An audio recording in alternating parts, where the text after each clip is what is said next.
Assembly, and as well Honorable Dr. John Ariko, who is the Vice Chair of the ODM party and as well a member of the Finance and National Planning Committee, which, by the way, its report on two bills that are seeking to rake in 178 billion Kenya shillings sailed through the National Assembly yesterday. We'll be updating what that means moving forward at a time, of course, that we are focusing on these, of course, a conversation on the status of our economy. But before that story, of course, we continue with where we left with the Honorable Dr. Manduku.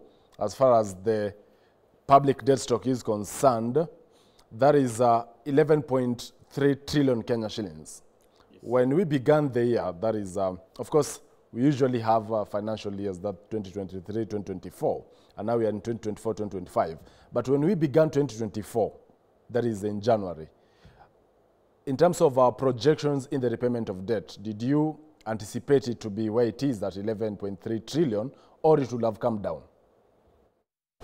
You know, the intention was to have a debt ceiling of 10 trillion, which had been passed during the sitting of the 12th Parliament. When we came in, this was revised to a ratio which we called debt to GDP ratio, and this was agreed to have an anchor of 55%. That means that our debt should not exceed 55% of our GDP. But you stated that it's now 67%. But then, as it were, we have now exceeded the 55%. We are actually close to 70%. The last time I checked, we were at 67.5%. So that is a distress? Well, it's not a distress because the law allows for compliance within 5 years.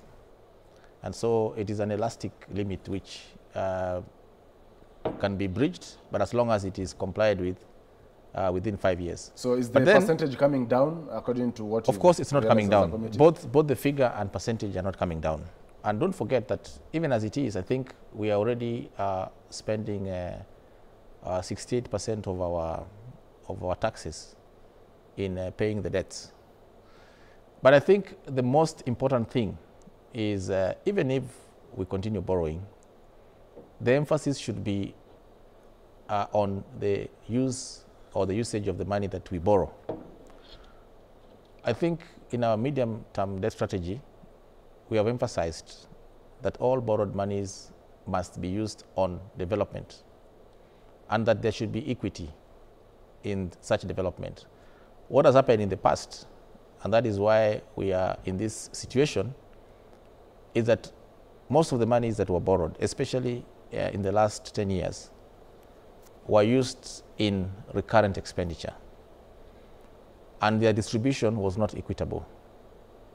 Some parts of the country were allocated more monies. In fact, we call that skewed development. And that is why we find ourselves in a situation where there's no direct production from every part of the country to help in revenue generation and therefore increased taxes or increased collections by the Kenya Revenue Authority, which will ultimately be able to service this debt. But more worrying, and this is something that I think we need to look at as a country, is that our repayment to domestic debt is 3 times that of foreign debt. And yet, currently, the ratios are almost 50-50.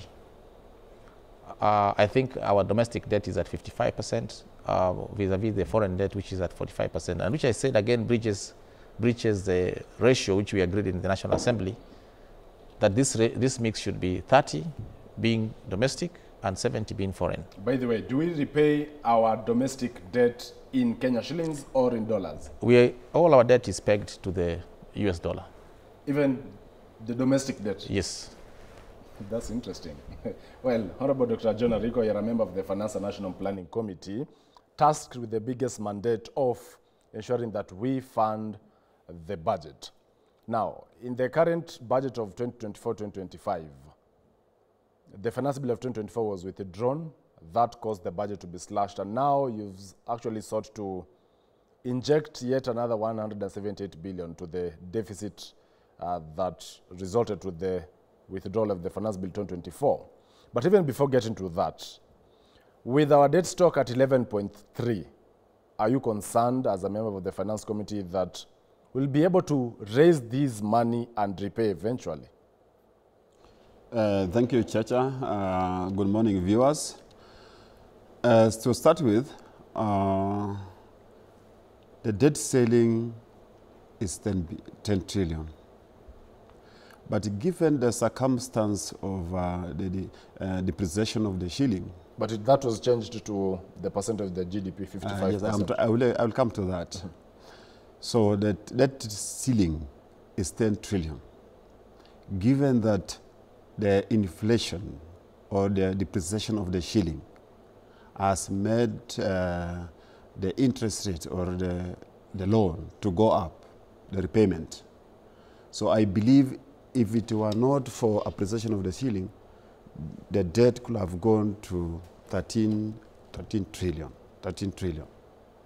So, and because the shilling has appreciated, this debt will come down to 10 billion. This is only the fluctuation of the shilling. Mm-hmm. But if the shilling continues to appreciate, this debt will come down. Coming to the debt anchor, there's a provision in law that the compliance of debt anchor is given a period of 5 years. But for now, that is not going to be taken into consideration. But the debt anchor of 55% of the GDP, there is also a provision of 5% on top of 55%. That will make the debt anchor to be maximum of 60% of the GDP. Remember, the net present value of the GDP is what the debt anchor is anchored on. And the ratio that Honorable Manduku is talking about, 55 to 45, that is the domestic to external. And the fact that we're also repaying our domestic debt in dollars rather than Kenya shillings. The domestic debt is domiciled in the Kenyan currency. The Kenyan currency. The foreign debt is the one domiciled in the dollar. So could we be losing a lot of money by repaying the domestic debt using dollars? No. We are repaying it using the Kenyan shilling. Yeah. Because the issuer is a domestic bank. It's a domestic bank. So you cannot purport to issue the debt based on the dollar. Which is that is the correct position. That is the correct position. Mm-hmm. Yeah. Now, Honorable Manduku, just the other day, the Auditor General gave a special report, or actually unveiled on how the Kenyan government, despite approvals running into hundreds of billions of shillings, by the control of budget to service the debt, at some point in 2022, 2023, and 2021, 2022, there was a trend where if the control of budget approved this amount of money, then the National Treasury pays less. And in some cases, the amount the National Treasury used to repay the debt was lower than what the control of budget approved. Could we be defrauded around 160 billion Kenya shillings, or where does the money go? No, I think what needs to be clear is that there seems to be a delay in disbursements. There's what we call the actual approval by the control of budget, and there's what we call exchequer release. So that difference sometimes, of course, leads into a lot of inefficiency, leads to delayed projects, leads to absorption of funds. Sometimes it even leads to cost overruns. But to say that 160 billion shillings was lost is not the correct position.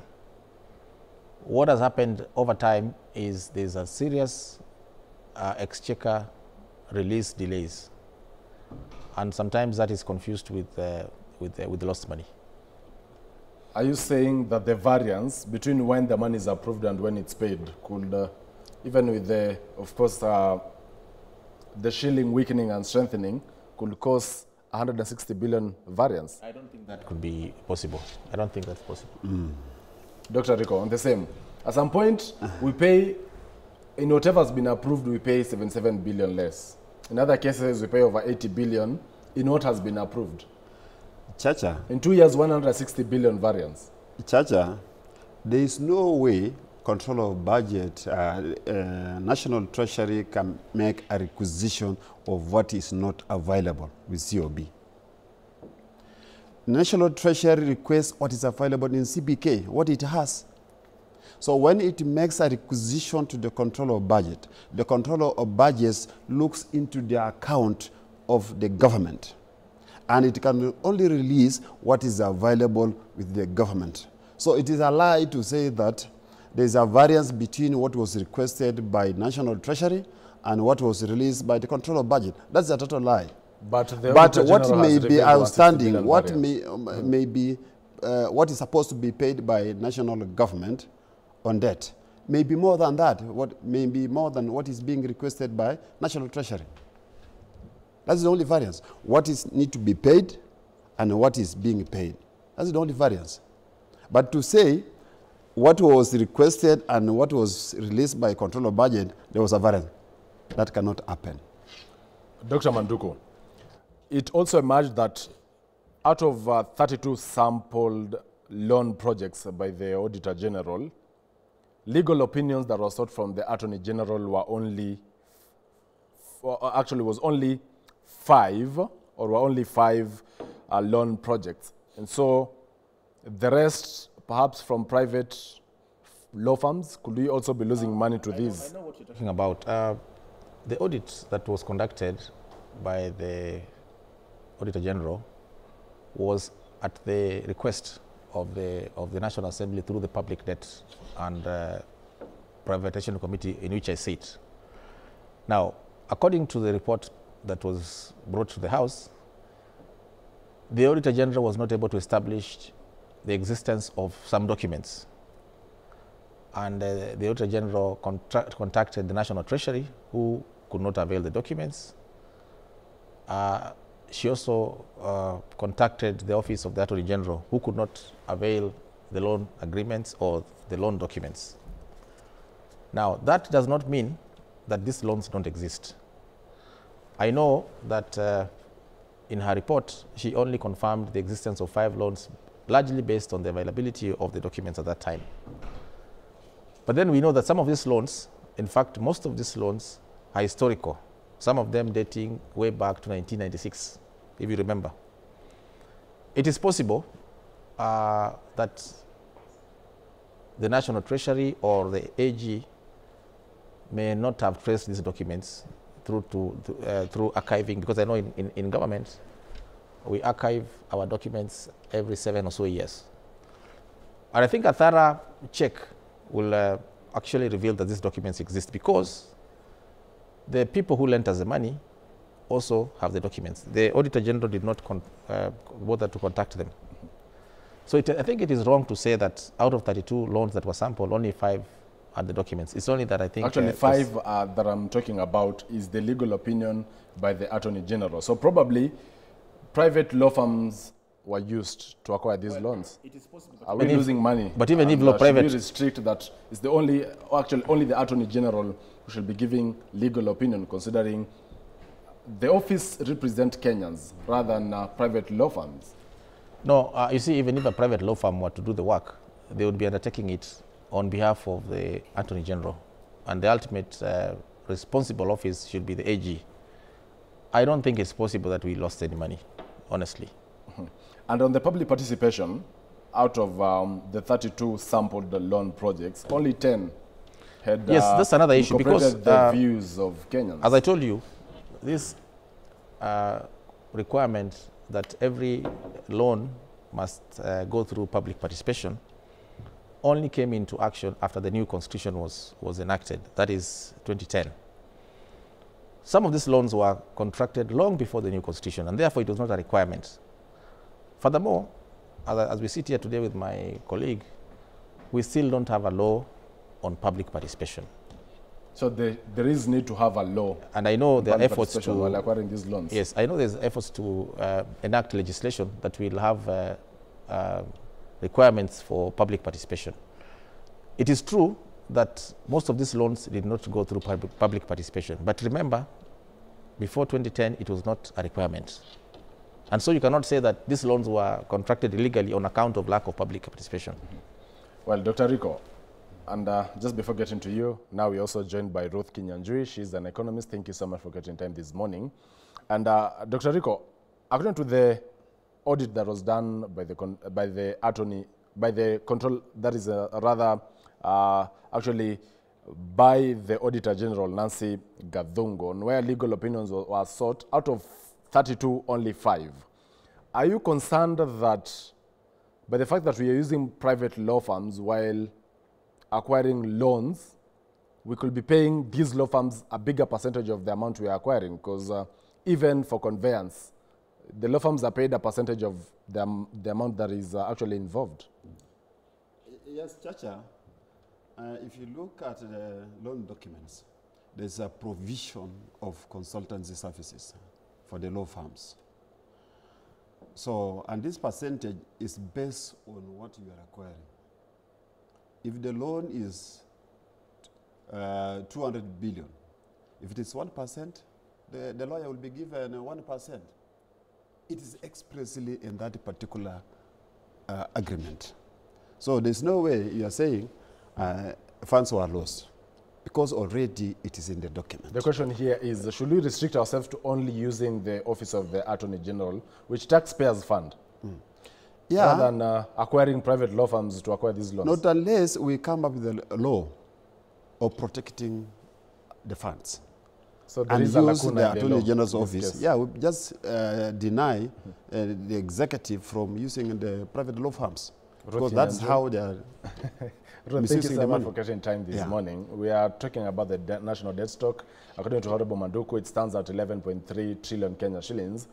Concerns here now that in an Auditor General's report, of course, on an audit that she did for fiscal year 2020, 2021, 2021, 2022, and 2022, 2023, it has been revealed that out of 32 loan projects that we acquired, only 5 got, of course, legal opinions from the Attorney General. In this case, private law firms were used. Could we be losing a lot of money by actually bringing these private law firms on board rather than using the Attorney General's office, which is equally in capacity?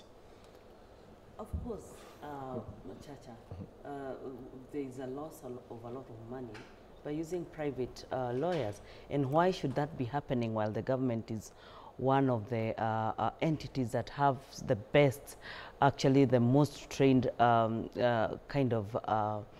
members of human resource? Just know that whenever something goes out actually and it goes to private, is the government trying to say that the private entities are more competent than the government AG's office?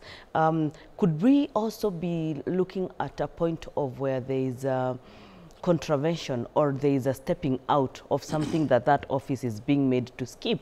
That is the other, because as a legal expert for that matter for the government, why then could they be going for the legal practice? We cannot, there are a few things that we cannot ignore, Chacha. And especially, is it within the law for government to do that? Yeah, and if it's not within the law, are we saying that government is going out of the law when making some of these decisions? And why are they being made, you know?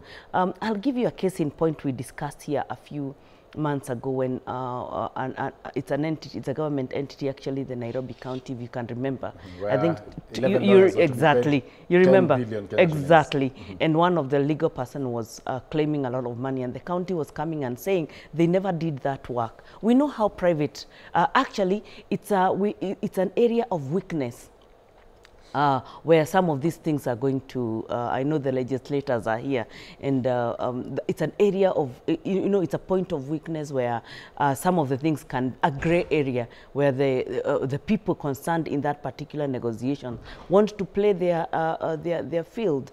And if you see, I'm not a lawyer, maybe some of these legislators, well, most of them are lawyers. I'm not a lawyer, but are we trying to say that we want to go, we want to do things out of law?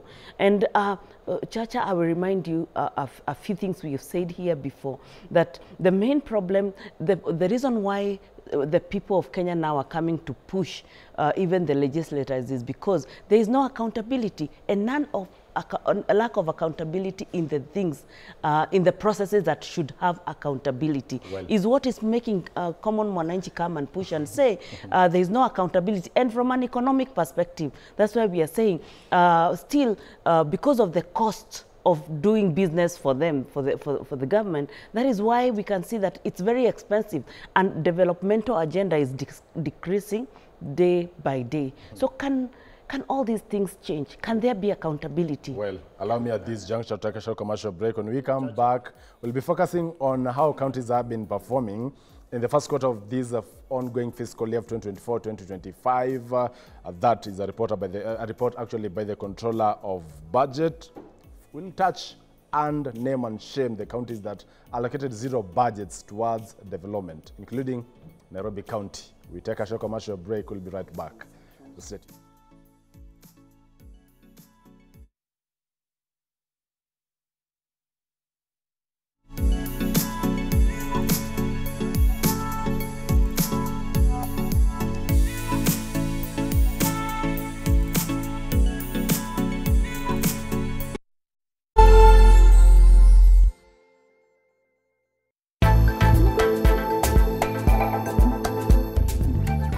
We interrupt this program to bring you some breaking news. Meet the team of undercover teenage spies working for a fictional version of the secret intelligence agency known as the MI9.